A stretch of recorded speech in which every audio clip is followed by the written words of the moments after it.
It is imperative.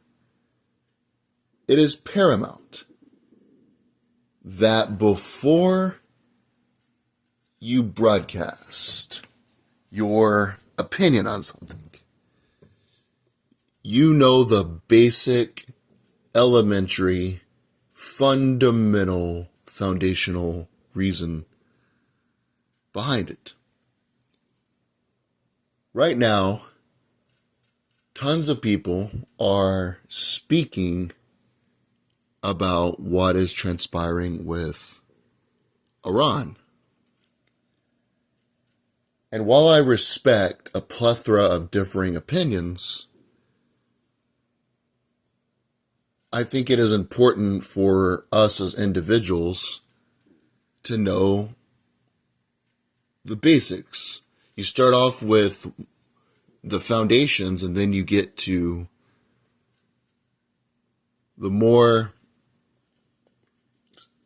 interesting, the more substantive data. The United States and Iran have had a contentious, adversarial relationship for a long time now. This conflict has been simmering and brewing. It's not like because of the files or because of this or that, this all of a sudden happened. You can disagree or agree with what's going on. At the same time, the most fundamental question you have to ask yourself: why does Iran and the West, and when I say the West, I'm mainly referring to Great Britain and the United States in this question, have an adversarial, cold, non-working relationship? And why do Iranians and the government officials in Iran not trust the West, especially Western leadership? It's with good reason.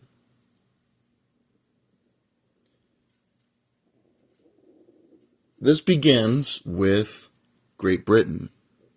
When Great Britain was the world's largest empire, they controlled the seas.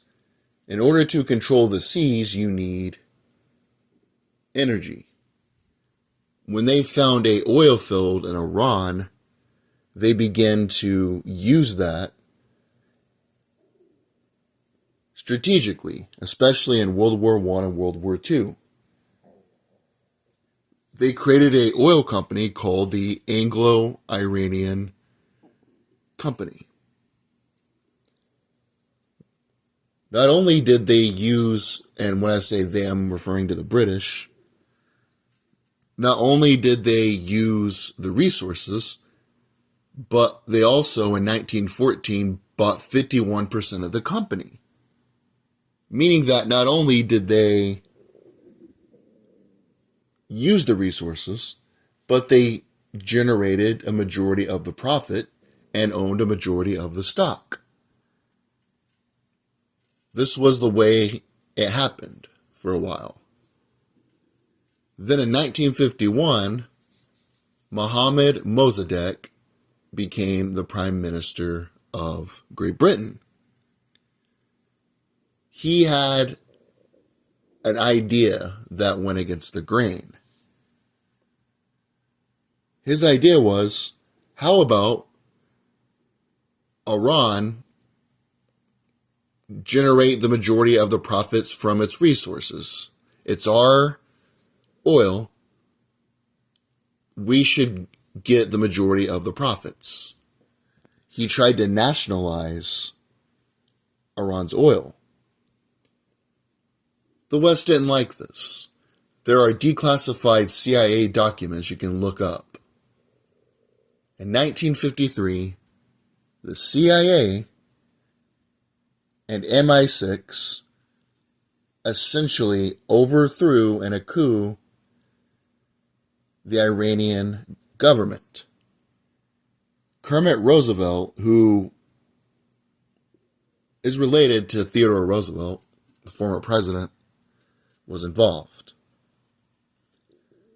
Basically, they put Mossadegh under house arrest. They put the Shah back into power. The Shah was perceived as a puppet of the West. He was perceived as someone who would do the bidding of the West. Mossadegh ended up passing away under house arrest. On a side note, this happened quite frequently, especially in the 50s. In Guatemala, United Fruit was using the bananas. That company now is called Chiquita. Last I checked, that was Walmart's largest company that they did business with. The banana was their largest seller on individual items. The president of Guatemala wanted to nationalize and use the revenue for the people. United Fruit didn't like that. And because a lot of people, like the Dulles brothers who had connections within the government, had stock in that company, they ended up overthrowing the leader and putting in a leader who was more privy to Western interest. Back to Iran, the Shah ended up sharing profits of the oil with the West again. And while Mossadegh was viewed as an iconic leader who represented the Iranian people, the Shah was perceived to be a puppet of the West. Although the Shah was 100 times better than what they have now, during that time, the women didn't have to wear burqas. You had Coca-Cola, rock and roll music. If you look at Iran in the 60s, it looks completely different than it does today. People from the West were able to travel to Iran. It was a mixed bag. Although the Shah was able to make some reforms, he still had secret police, still went after his political opponents, and still unalived some protesters. The economy, although GDP grew, a lot of those gains were made in the city. The rural areas outside of Tehran in the desert were really struggling economically. You combine economic inequality with the perception, rightfully so, that he was a Western puppet, and he had his government do things to protesters, unalived protesters, and that created the environment where he was overthrown in a coup. Another interesting facet to look at, in 1973, because this is when he really became unpopular, this was the straw that broke the camel's back. When the United States helped Israel in the Yom Kippur War, the Gulf countries that were in OPEC did not give oil to, they didn't supply oil, rather, to the Western countries. And this created the oil shock in the 70s, a shortage of oil, which shut down a lot of economies. People would go to gas stations. There was a shortage of oil. They would get what they had, and essentially a lot of industries were not able to operate. Iran, under the Shah, was the only country that supplied oil to the West. And although they made massive, handsome profits off of it, it was still problematic in the fact that the individuals saw that the Shah was more privy to Western interest. Long story short, the Shah was overthrown in a coup. The Ayatollah took over. And that's the government we currently have today in Iran. In 1979, under the guise of humanitarian aid, the United States used planes to get the Shah medical care. The Shah, although he never announced it publicly, and he kind of kept it under wraps, he had late-stage cancer.